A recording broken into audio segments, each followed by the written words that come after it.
Olá, eu sou o pastor Flávio, ou servo Flávio, é um grande prazer falar com você novamente. Eu gostaria de falar hoje sobre algo polêmico, que é a questão de igreja, a necessidade de haver igrejas, ou que hajam igrejas. Eu vejo que na internet muitas pessoas colocam vídeos sobre todos os tipos de assunto.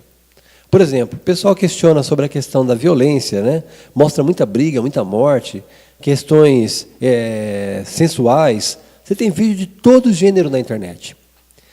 Existem vídeos que não são colocados na internet. Por exemplo, mostra muito briga de aluno na internet.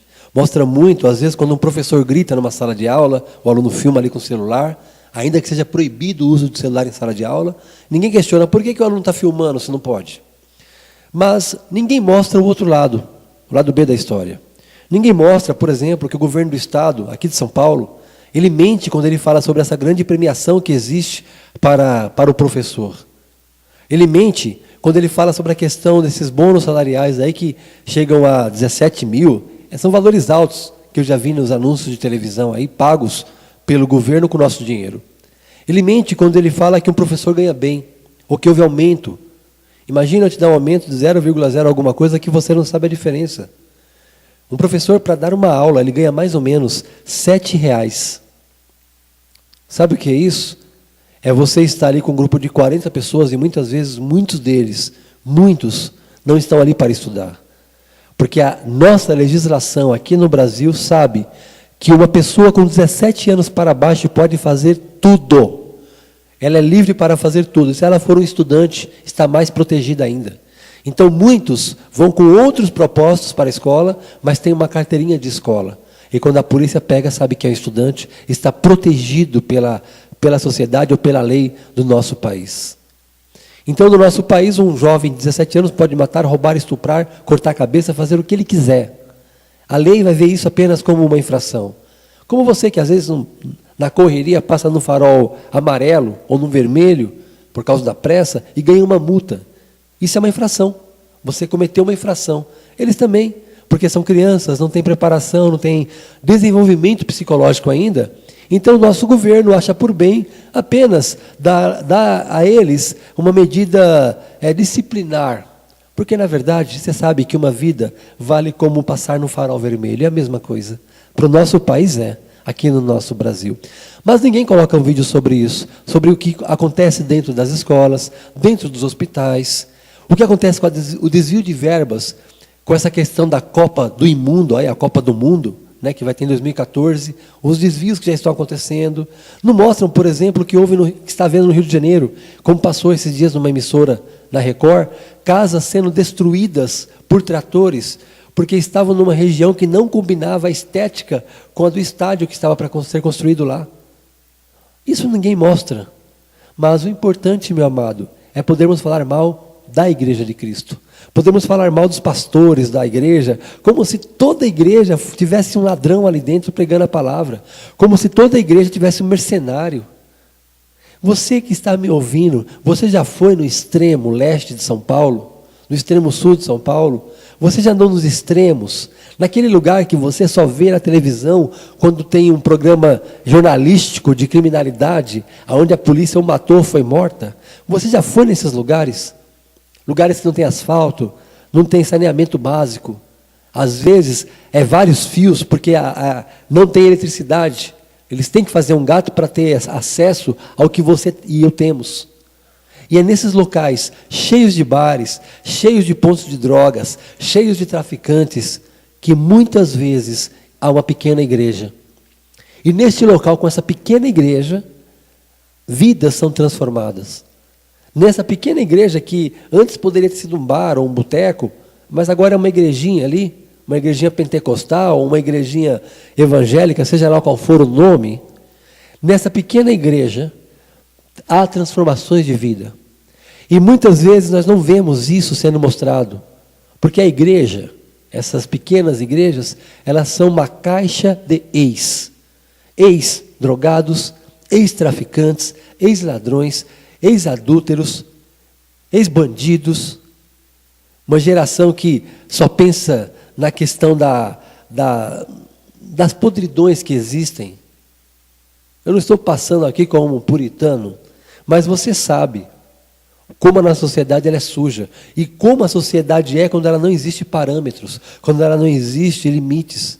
Uma sociedade sem limites, ela não subsiste por muito tempo. Analise só como é que andam as músicas e tudo mais que nós temos na nossa sociedade. E quando a pessoa vai para a igreja, ela chega lá às vezes fedendo, suja, caída. Porque a primeira cerveja você toma com os amigos, a terceira, a quarta, a quinta. Mas o dia que você virar um alcoólatra e estiver caído num bar, você volta sozinho, entre os carros, correndo o risco de ser morto. E onde estão seus amigos? Mas a mídia, ela enfeita tudo isso. Porque comercial de cerveja é a coisa mais linda que existe. São belas mulheres, todo mundo feliz. Mas atrás disso vem acidentes de trânsito, mortes, pessoas paralíticas, pessoas mortas, pessoas que são viciadas, porque o álcool é a pior droga que existe. Para você parar de beber é muito difícil. E eu falo isso porque eu já bebi cerveja, não cheguei a andar caindo, mas para que eu parasse de beber foi muito difícil. Só eu sei, porque você não consegue, você associa cerveja com sentimento de alegria. Então, quando você vê uma igreja com pessoas ali que estão mudando conceitos próprios, mudando suas vidas, você imagina que poder que é esse? Que poder que faz com que uma pessoa que antes tinha dinheiro de forma fácil, roubando, tirando o que era dos outros, de repente agora ela passa até a ajudar outras pessoas. Qual psicólogo faz isso? Qual sociedade ou qual instituição governamental que tem esse poder? Você conhece alguma? Você conhece alguma instituição do governo que ajude as pessoas a mudarem o comportamento? Eu não conheço. Eu não conheço. Eu sou pastor de uma pequena igrejinha como essa, que para chegar neste lugar dá medo.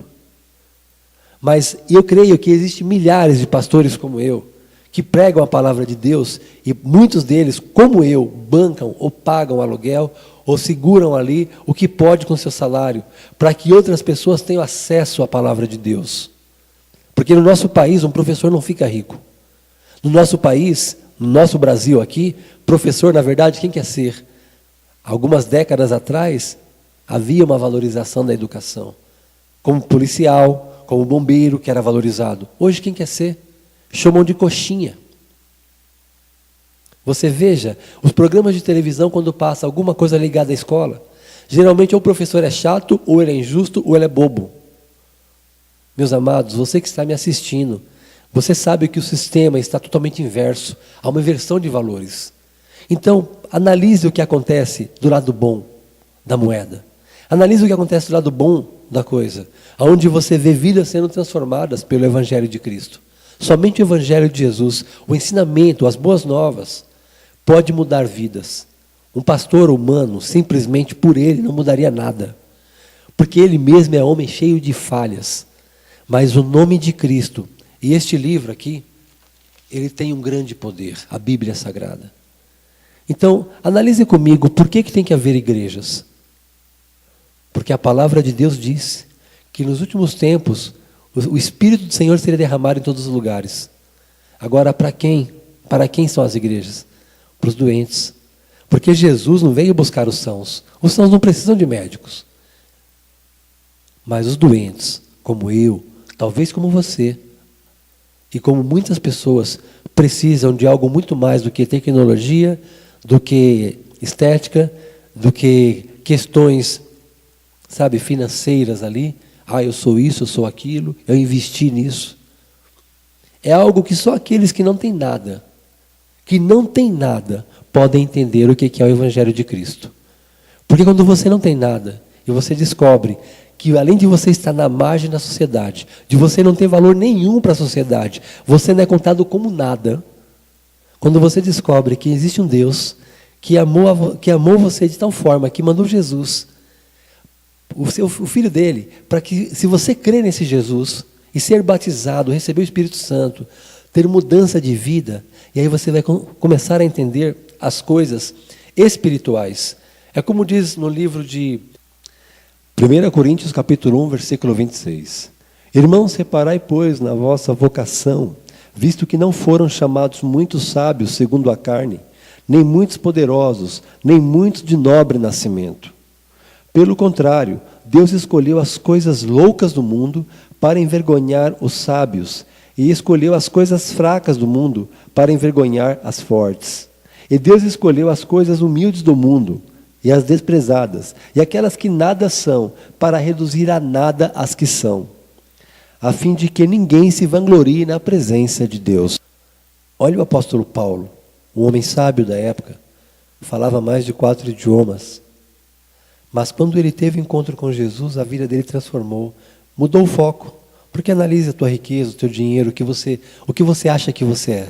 Eu digo para você, você é apenas alguém que está passando por esta vida, como eu estou. A questão é, estarmos passando por esta vida não significa que do outro lado do véu, ou após a morte, não haverá nada. Porque se existe essa existência, há um propósito para isso. Você sabe que a teoria e teorias são verdades não absolutas. Porque a hora que passa a ser uma verdade, deixa de ser teoria. Por exemplo, água não é teoria. Oxigênio não é teoria. É provado que existe. Evolução é teoria. A evolução é teoria. O Big Bang também é uma teoria. Não foi provado.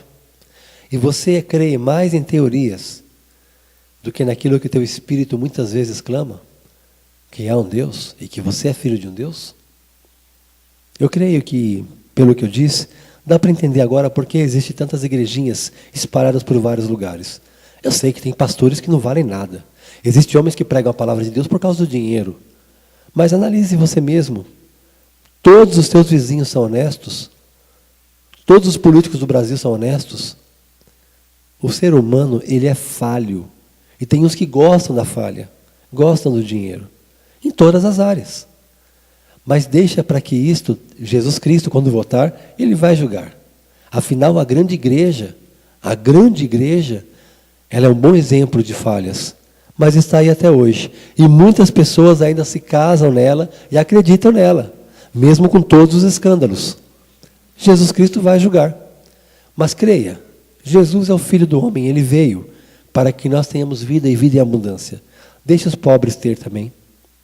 Muito obrigado. Continue vendo meus vídeos. Eu sou o pastor Flávio. Se você quiser mandar um e-mail para mim, é pastorflavio, servo de Jesus, @bol.com.br.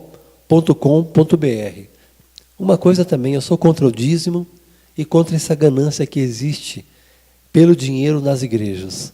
Mas isso é matéria para um outro encontro nosso. Muito obrigado. Tchau, tchau.